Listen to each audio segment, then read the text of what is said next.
We live trapped in low frequencies, and it's killing consciousness. The room was silent when she entered, not the common silence, the one you feel when people just stop talking. No, it was a dense, heavy silence, as if the very air had been sucked out of the room. Emma stopped at the door, observing the 16 people sitting in a circle, all with their eyes closed, their hands resting on their knees, breathing in a rhythmic and artificial rhythm. Something was wrong, very wrong. She had arrived there following an anonymous invitation that appeared in her inbox 3 days earlier. Do you feel like the world is asleep, that something invisible is sucking the life out of the people around you? Come and discover the truth that no one dares to speak. The address was an abandoned building on the outskirts of the city, far from everything. Emma was an investigative journalist, used to following obscure leads, but this was different. As she took another step inside, a deep voice echoed through the empty space. You feel it, don't you? The frequency. Emma turned sharply.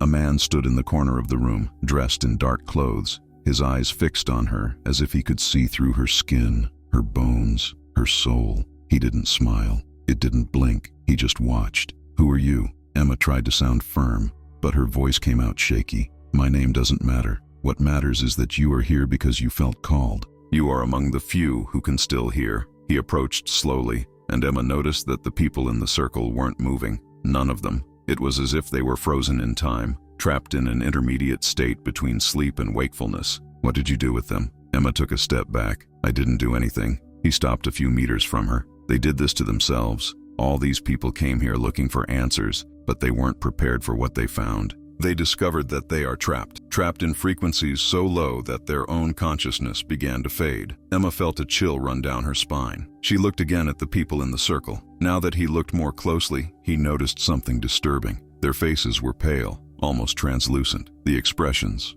empty, as if something had been ripped out of them. Low frequencies, Emma murmured, trying to process. What are you talking about? The man tilted his head as if measuring how much she could bear to hear. Nikola Tesla once said that if you want to understand the universe, think in terms of energy, frequency, and vibration. He wasn't talking about machines or electricity. He was talking about us, from you, from me, of every human being who walks this earth thinking they are alive, when in fact they are just existing. Emma swallowed. Something about those words resonated in a way she couldn't explain, as if, somewhere deep within her, a forgotten part was awakening. Humanity has been placed in an invisible prison, continued the man, his voice now lower, almost a whisper. A prison made of waves, signals, vibrations so low that they suffocate any possibility of expansion. And the worst of all, most people don't even notice. They live, work, eat, sleep, but they never really feel. They never really think. They are ghosts, walking in bodies that still breathe. Emma felt her legs weaken.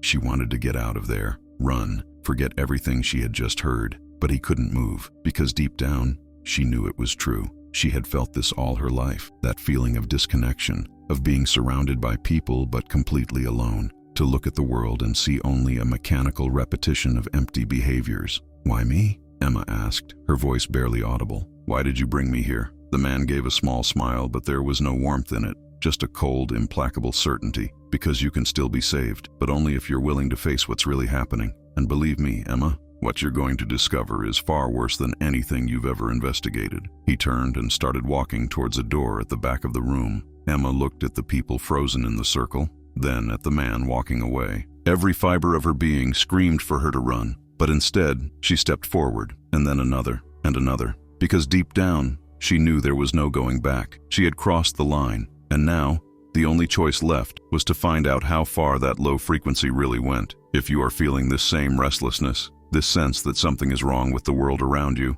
then perhaps you too are hearing the call. Subscribe to the channel, because what comes next will shake everything you believe in. Alitiru. The door opened into a narrow hallway, lit only by a pulsing bluish light coming from the walls. Emma hesitated for a second before following the man. The air there was different, denser, almost electric, as if each breath carried an invisible current that coursed through his body. Where are we going? She asked, trying to keep her voice steady. To the place where everything started to fall apart. They walked in silence for a few minutes, until the hallway opened into a large room. Emma stopped, mouth open. The walls were covered in screens, hundreds of them, displaying images of cities around the world. People walking the streets, looking at their cell phones, sitting on buses, working in offices. They all had the same blank expression that Emma had seen on the people in the circle. Is this live? Emma asked, approaching one of the screens. Yes, and that's just a fraction. The man pointed to a control panel in the center of the room. What you're seeing is no coincidence, Emma.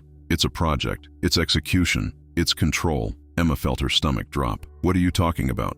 Who is behind this? The man walked to the panel and touched a sequence of buttons. Instantly, the screens changed. Now they displayed graphs, sound waves, frequencies oscillating in complex patterns. Emma recognized some of the symbols. She had seen something similar in a class she did years ago about electromagnetic waves. Do you know Tesla's theory of resonance? The man asked, without taking his eyes off the screens. Vaguely. Something about everything in the universe vibrates at specific frequencies. Exactly. Tesla discovered that if you change the frequency of something, you change its very essence. He proved it with electricity, with light, with sound. But he also discovered something he never made public, something too dangerous to leave on record. Emma crossed her arms, trying to process. And what was it? The man finally turned to face her. That human consciousness can also be manipulated through frequencies, and that if you bombard an entire population with low vibrations for long enough, you can turn billions of people into automatons, functional zombies who think they are alive, but who in fact just repeat programmed patterns.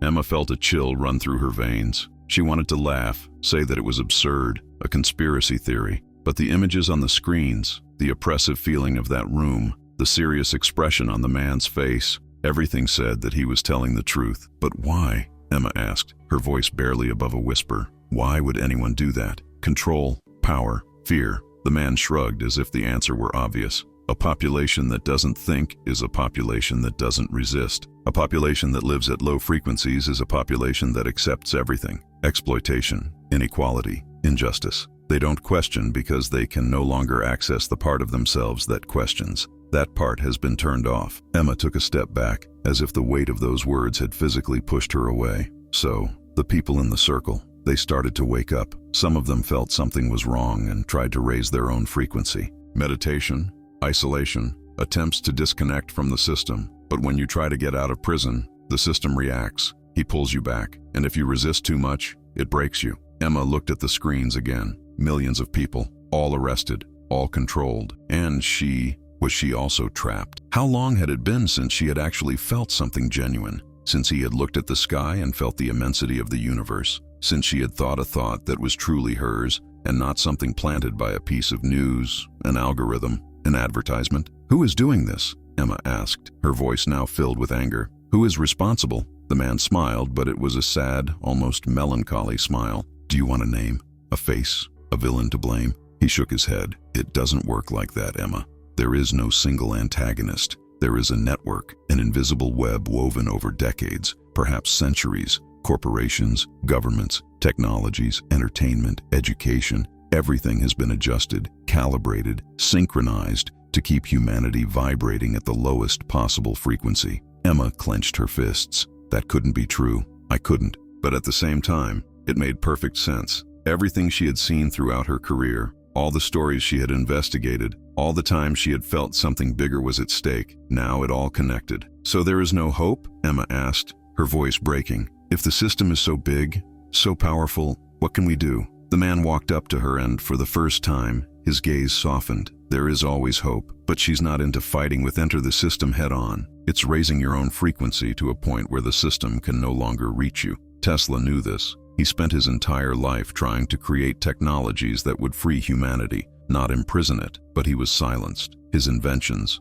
hidden. Your secrets, buried. Emma took a deep breath, trying to calm the whirlwind of emotions inside her. And you? Who are you in this story? The man took a step back, walking towards the door again. I am someone who escaped, someone who managed to raise my frequency enough to see beyond prison, but I can't do this alone. I need people like you, people who still have the spark, people who can still feel. He stopped at the door and looked back. Now, Emma, you need to decide. You can go back to your life, continue pretending that none of this is real, or you can follow me and find out how to get out of this prison. But I warn you, the path is painful, because to raise your frequency, you will need to face everything that keeps you stuck. And believe me, what's holding you back is much deeper than you realize. Emma looked at the screens one last time. He saw the empty faces, the lives erased, the consciousness slowly dying. And then, with a determination she didn't know she still possessed, she walked toward the door. Show me. The man nodded, and together they disappeared into the dark hallway,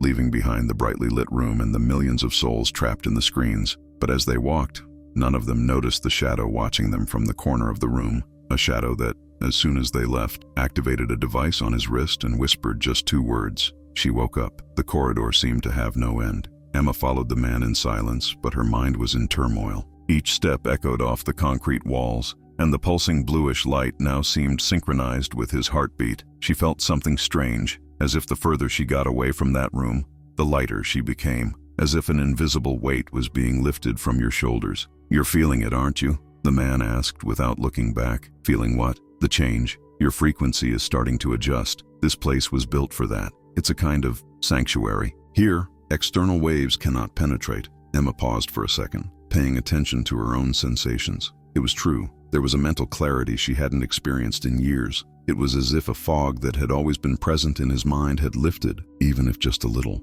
"Where are we going now?" "To find someone who can teach you what Tesla could never teach the world." They turned into a new hallway, and Emma saw a heavy metal door at the end. The man entered a code on a side panel, and the door opened with a low mechanical sound. On the other side there was a laboratory, not like modern laboratories full of computers and digital equipment. This one was different. It looked like it came from another time. Wooden tables covered with copper coils, old generators, strange instruments that Emma didn't recognize. And at the center of it all, a woman. She was older, maybe in her early 60s, gray hair tied in a loose bun, thin-rimmed glasses. She was leaning over a counter, adjusting something on a device that was emitting a low, constant hum. When Emma and the man entered, she looked up and smiled. "So this is the journalist." Emma blinked in surprise. "How do you know who I am?" The woman straightened up, wiping her hands on a cloth. "Because I know a lot, darling. My name is Dr. Helena Voss, and 30 years ago, I worked for the same people who are keeping humanity trapped." Emma felt the ground disappear beneath her feet. Were you part of this?" Helena nodded, without looking away. "I did. I was a scientist on a classified project. They told me we were developing technology to improve global communication, to connect people. But what we were really doing was creating a network of frequencies capable of influencing behavior, emotions, even thoughts. It took me years to realize, and when I realized it, it was already too late. Millions of towers had already been installed. Millions of devices were already in people's hands." Emma felt bile rise in her throat. "Are you talking about cell towers, routers, wireless technology?" "Among other things, yes. But it's not the technology itself that's the problem. It is the frequency at which it operates." Helena walked to a blackboard full of equations and diagrams. Tesla discovered that certain frequencies can harmonize human consciousness, elevate thinking, expand perception. But he also discovered that specific frequencies can do the opposite. They can suppress, control, numb. Emma looked at the man who had brought her there. He was leaning against the wall, arms crossed, silently observing the conversation. "And you knew that all along?" Emma asked, her voice full of accusation. "I suspected. But Helena is the only person alive who has the proof, and most importantly, she knows how to reverse the process." Emma turned back to Helena. "Reverse?" As Helena sighed, and for the first time Emma saw tiredness in her eyes. It wasn't physical tiredness. It was the weight of someone who had carried a terrible secret for too long. Tesla left clues, fragments of his research scattered in different places, disguised in projects that seemed harmless. "It took me decades to put the pieces together, and finally I managed to build this." She pointed to the device on the counter. "It's a harmonic frequency generator. He can create a vibrational field that counteracts the control waves. Not completely, but enough for a person to regain mental clarity, so that she can feel again." Emma approached the device. It was a strange, almost archaic construction, but at the same time it emitted a palpable energy. She reached out her hand, and as she lightly touched the metal surface, she felt a vibration run through her entire body. It wasn't uncomfortable. It was liberating. "How many people know this?" Emma asked, pulling her hand away. "Besides the 3 of us, maybe 10 or 15 more scattered around the world. People who managed to escape from prison and now work in silence, trying to wake others up. But it's dangerous, very dangerous, because of who is in control." Helena nodded. "They won't let this happen without a fight. We have already lost people, good people, people who were starting to awaken and were shut down." Emma felt a shiver. "Off? Do you mean dead?" "No, worse. They have ways of erasing someone's consciousness without killing the body. The people in the circle you saw, they tried to elevate too much, too quickly, and the system reacted. Now they are stuck in a vegetative state, alive, but with nothing inside." Emma felt tears burn her eyes. She thought of all the people she knew, Your family, your friends, co-workers. How many of them were already lost? How many could still be saved? What can I do? Emma asked, her voice firm despite her tears. How do I help put an end to this? Helena and the man exchanged a look. There was something there, something unsaid. Emma felt a knot in her stomach. What? What are you not telling me? Helena took a deep breath. We have a plan, but it requires someone who is still partially connected to the system. Someone the system has not yet identified as a threat. Someone like you. Emma took a step back. Do you want me to be bait? Not exactly. The man finally moved away from the wall. We want you to enter the main control center, the place from which all frequencies are emitted. It's heavily guarded, but you, as an investigative journalist, have credentials. You have access. You can enter. And do what? Helena took a small device from the counter. It was the size of a coin, silver, with a button in the center. Plant this. It's a frequency bomb. When activated, it will emit Tesla's harmonic frequency for a few minutes, enough to wake up thousands of people at once, maybe millions. And when that happens, the prison will start to fall apart. Emma picked up the device, feeling the weight of it in her palm. It was so small, so fragile, and yet it carried the potential to change everything. What if I get caught? Nobody responded. Emma closed her eyes, took a deep breath, and put the device in her pocket. When do I need to do this? Tomorrow night. There is a security inspection scheduled at the control center. You will pose as part of the external audit team. Emma nodded. There was no turning back. She had crossed the line, and now the only way out was forward. But, as Helena explained the details of the plan, none of them noticed the small red light blinking in the corner of the laboratory. A camera, hidden, transmitting everything to someone who was watching, somewhere far away, with a cold smile on their lips. And that voice whispered again, "Perfect. Now we know exactly what they are going to try to do." Night fell over the city like a heavy cloak. Emma was standing on the other side of the street, watching the 20-story glass building that rose in front of her. There was nothing to distinguish it from the other corporate buildings around it, just another anonymous skyscraper with the discreet logo of a telecommunications company on the facade. But Emma knew the truth. Inside was the heart of the prison, the control center from where low frequencies were radiated to the entire world. She adjusted the fake badge attached to her blazer and took a deep breath. Helena had done a job, perfect son. The identification looked completely legitimate, with her name, photo, and the logo of the auditing company that had supposedly hired her. The device was hidden inside a pen in the inside pocket of his jacket. All she had to do was go inside, get to the 17th floor where the main server room was, plant the device and leave. Simple, in theory. Emma crossed the street and pushed through the revolving door. The lobby was large with marble floors and artificial white lighting that made your eyes burn. There were security guards strategically positioned and cameras in every corner. She walked confidently to the front desk, where a middle-aged woman watched her with a polite, blank smile. "Good night. Emma Torres of Clearview Auditing. I'm here for the security inspection." The receptionist typed something into the computer, checked the screen, and nodded. 17th floor. The elevator on the right. Someone from the team will welcome you upstairs. Emma thanked her and headed towards the elevators. Every step seemed to echo in his ears, even with the discreet buzz of the lobby. She pressed the button and waited, feeling the weight of the device in her pocket. Small and dangerous. The doors opened. She entered. He pressed the number 17. And then, just as the doors were closing, a hand grabbed them. Emma felt her heart stop. A man entered the elevator. Dark suit, impeccable tie, perfectly coiffed gray hair. He smiled at her, but the smile didn't reach his eyes. 17th too? He asked, his voice soft, almost gentle. Emma nodded, trying to look calm. Security audit. Oh yes, I know. He pressed the same button that Emma had already pressed. I'm Richard Brennan, Director of Operations. Emma felt her blood run cold. Helena had mentioned that name. Richard Brennan, one of the main architects of the system. One of the men who knew exactly what was happening and actively chose to perpetuate the prison. Nice to meet you, Emma managed to say, keeping her voice steady. The elevator went up in silence, but Emma felt his eyes on her. He wasn't just looking. I was analyzing, studying, like a predator sizing up prey. You know, Emma, he said suddenly, and the fact that he knew her name made her tremble inside. There's something fascinating about people like you. Emma slowly turned to face him. People like me? People who think they can change the world. He smiled again, and this time, there was something cruel in that smile. People who believe that if they discover the truth, if they expose it, everything will fall apart. It's touching, really, but also naive. Emma felt panic begin to set in, but she forced herself to remain calm. I don't know what you're talking about. Of course you know. He took a step towards her, and Emma instinctively backed away until she was leaning against the elevator wall. You think we didn't know? That we didn't see her entering that abandoned building? That we didn't hear every word Helena said? That we haven't seen the device you're carrying right now? Emma's world fell apart. She tried to speak, but the words died in her throat.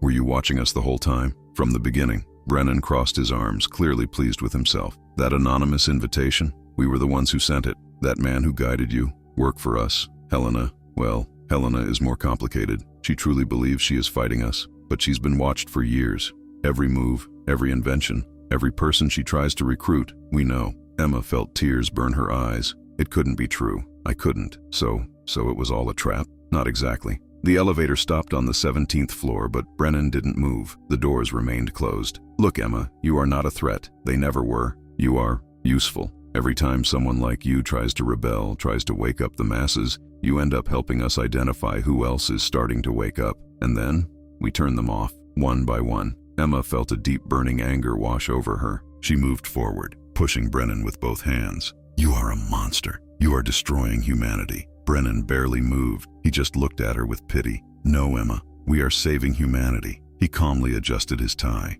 Do you think people want to wake up? That they want the pain, the confusion, the weight of really feeling? No, they want comfort. They want security. They want to live their small, predictable lives without having to deal with the chaos of true consciousness. And we give it to them. You're taking away their freedom. Freedom? Brennan laughed, a dry, humorless sound. Freedom is what creates wars, hatred, suffering. We brought peace, order, stability. Humanity is finally under control. And you, Emma, it's not going to change that. He pressed a button on the elevator panel and the doors finally opened. On the other side, there were 4 security guards waiting. Take her to the laboratory, Brennan ordered. Prepare her for the procedure. Emma tried to run, but the security guards were faster. They held her by the arms and she fought, screamed, kicked, but it was useless. They dragged her down the hall as Brennan followed calmly, hands in her pockets. You know, Emma, you're lucky, he said as they walked. Most people who come here simply disappear, but you will help us. Let's use your brain frequency to improve our system, and when we're done, you won't remember any of this. You will go back to your life, completely satisfied, completely asleep, forever. They pushed her into a sterile white room. There was a chair in the center, surrounded by equipment Emma didn't recognize. Machines buzzing, screens displaying complex waves and patterns. She was forced to sit down, and metal straps were attached to her wrists and ankles. Brennan entered the room and stood before her. Any last words before we begin? Emma stared at him, tears streaming down her face, but her voice was firm. You won't win.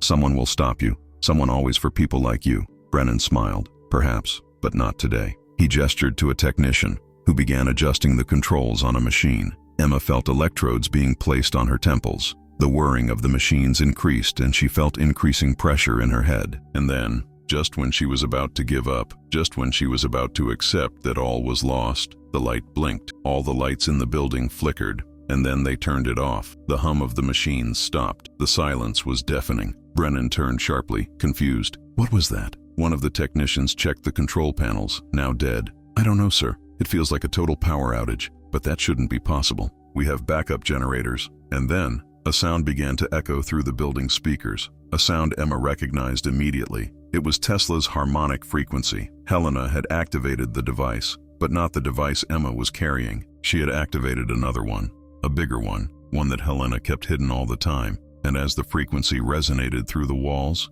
through the hallways, through the 20 floors of the building, Emma saw something extraordinary happen. The security guards, the technicians, even Brennan, they all stopped. Their blank expressions began to change, confusion, then clarity, and then horror. Horror at realizing what they had done, what they had become. One of the security guards released Emma. His hands were shaking. What did I do? He whispered, looking at his hands as if he didn't recognize them. Emma stood up, rubbing her wrists. She looked at Brennan, who was on her knees, hands covering her face, sobbing. Turn it off, he begged. I don't want to feel this. But Emma didn't feel sorry. She walked to the door where other employees in the building were beginning to wake up, confused, scared, but finally alive. And for the first time in a long time, Emma smiled. The prison was falling apart. Emma left the room and found the hallway in complete chaos. People wandered around like sleepwalkers who had just woken up from a years-long nightmare. Some were crying, others just looked around, dazed, as if seeing the world for the first time. The harmonic frequency continued to resonate through every wall, every wire, every circuit in the building, undoing decades of conditioning in a matter of minutes. She ran to the elevator, but she had no energy. The stairs. Emma pushed open the emergency door and began to descend, her footsteps echoing in the concrete box. With each floor, I saw more people emerging from their offices, confused but waking up. Secretaries, executives, security guards. Everyone starting to question, to feel, to remember who they really were before being imprisoned. When he finally reached the ground floor, the lobby was packed with people, but there was no panic. There was something different. There was connection. People hugged, some laughed, others just remained silent, feeling the weight of an entire life lived on autopilot. Emma pushed through the revolving door and stepped out into the street. The surrounding city continued to function normally. Cars passing by, people walking with blank stares at their cell phones. But there, in that building, something had changed. A crack had been opened in the prison. She took out her cell phone and dialed the number Helena had given. It worked, Emma said as soon as the call was answered. On the other side, he heard Helena's tired but relieved voice. I know. I'm seeing the signs. Attendance has spread further than we expected. Not only are these people in the building, there are thousands in the city, perhaps tens of thousands. Emma felt tears of relief run down her face. You knew all along, didn't you? You knew they were watching us. There was a pause on the other side. Yes, I knew. Then why didn't you tell me? Because you needed to believe that you were making the right choice on your own. If I had told you it was a trap, you would have acted differently. They would have noticed. But you were genuine, Emma. His anger, his fear, his determination, it was all real. And that's what distracted them enough for me to activate the real device. Emma leaned against the wall of the building, processing. Where are you now? Safe, for now, but they will come after me, and from you too. So, what do? We continue. Helena's voice was firm now. What happened today was just the beginning. A spark, but a spark can start a fire if fueled. People who woke up today will start asking questions. You will start to see the inconsistencies, the manipulations, and when they see it, they will want to wake others up. It's a domino effect. Emma looked around. Some people leaving the building began to stop on the sidewalk, observing the city with new eyes. A woman took her cell phone out of her pocket, looked at it for a long moment, and then simply put it away again. A man sat down on the curb and began to cry, not out of sadness, but out of relief. What about Brennan? What about the others who control the system? They will try to repair the damage. They will intensify frequencies in other places, trying to make up for what they lost here. But now they know they can be defeated. And fear is a powerful frequency, Emma. It consumes you from within. Emma took a deep breath, feeling the cold night air fill her lungs. For the first time in years, I could actually feel the air, feel life pulsing in every cell of your body. What would Tesla say about all this? Emma asked, more to herself than to Helena. He would say that energy never dies. It just changes shape. And that consciousness is the most powerful energy that exists. When you imprison it, you are just building up pressure. And eventually, this pressure finds a way out. Emma heard a siren in the distance. Police maybe, or something worse. I need to go, Helena said. But Emma, thank you. You did something today that few people would have the courage to do. You chose to feel. He chose to live. And in doing so, he gave thousands of other people that chance. Shall we see each other again? If we are destined for it, yes. But for now, live, Emma. Really live, because that's what they fear most. The call has been terminated. Emma put away her cell phone and started walking. I didn't know where I was going. I didn't have a plan. But for once, that didn't scare her, because now she was awake. And awake, she could feel it. I could choose. I could create. As he walked through the streets, he began to notice small changes. One person stopping to help another. Someone looking at the starry sky instead of their cell phone screen. A couple sitting on a bench simply talking,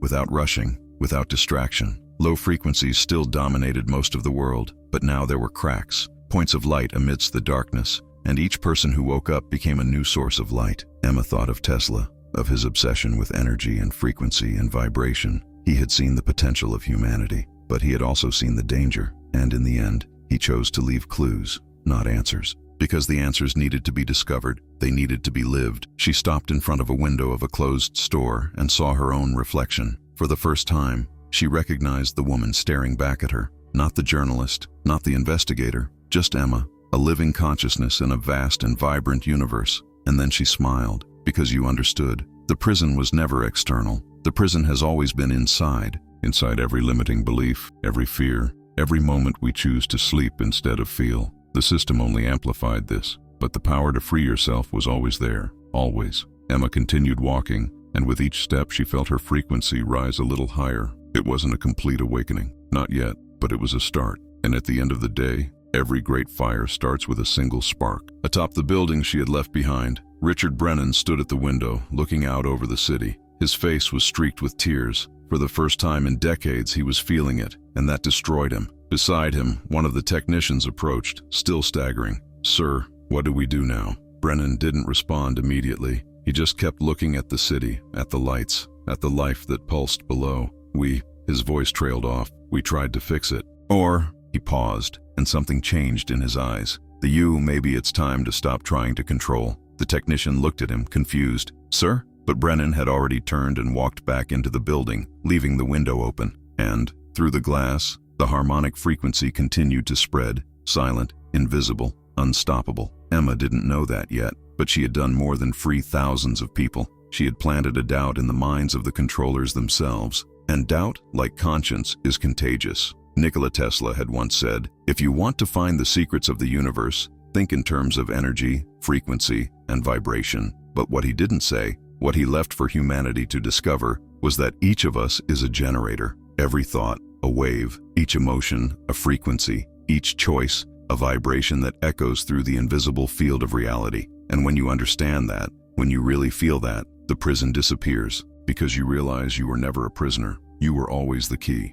The city continued to spin that night. Millions still slept, but thousands had woken up, and those thousands would become tens of thousands, and then hundreds of thousands, because consciousness once awakened cannot be put to sleep again. And the universe, always attentive, always responsive, began to reorganize itself to resonate with those who chose to vibrate higher. Emma didn't know what the future would bring. I didn't know if they would win or lose, if the system would be destroyed or just weakened, but she knew one thing. She was alive, truly, deeply, undeniably alive. And in the end, maybe that's the only victory that really matters. If this story touched something inside you, if you felt the resonance of these words echoing somewhere deep in your consciousness, then perhaps you too are hearing the call. Subscribe to the channel and become part of this frequency. Because together we can raise the vibration of the world, one person at a time, one choice at a time. The universe is waiting. You just need to decide to respond.